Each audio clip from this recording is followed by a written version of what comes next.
A tense standoff in eastern Ukraine now threatens to boil over just hours before Crimea holds a referendum on whether to secede from the Ukraine and become part of Russia. Leading up to the vote, violence erupted in two Ukrainian cities near the Russian border, where clashes between pro-Russian and pro-Ukrainian demonstrators have left at least two dead. The United States and its Western allies have made it clear that tomorrow's referendum is illegal under international law. But after last-ditch diplomacy failed to yield a breakthrough, it's all but certain to proceed when the polls open tomorrow at 8 a.m. local time.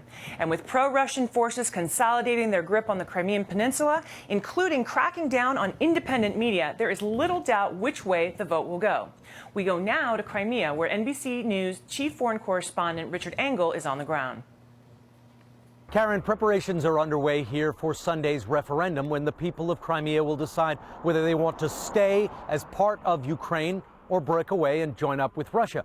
A significant development today: Russian forces reportedly took over a power station that is just off the Crimean Peninsula inside Ukraine proper, and that could send a sign for how things could develop in the coming days here. Many Ukrainians fear that the takeover by Russian troops, and there are thousands of Russian troops here, and pro-Russia militias is just the first stage of a wider military intervention. Russia, of course, says that it has no interest in taking over or doing any military action in Ukraine, but that it wants to make sure that its interests here in Crimea remain protected.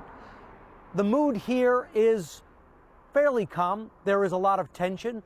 Most people here think that this referendum will pass, that the people of Crimea will decide to join up with Russia. Some of that is because of intimidation. There are a lot of militias on the ground, and people aren't convinced that this will be a free and open and fair election. But there are also many people here, perhaps even the majority, who do have a positive opinion of Russia. The Russian economy is stronger than the Crimean economy, and people here believe that their economic interests and their national interests would be better served with this alliance with Russia. All right. Karen? Thanks, Richard Engel in Crimea.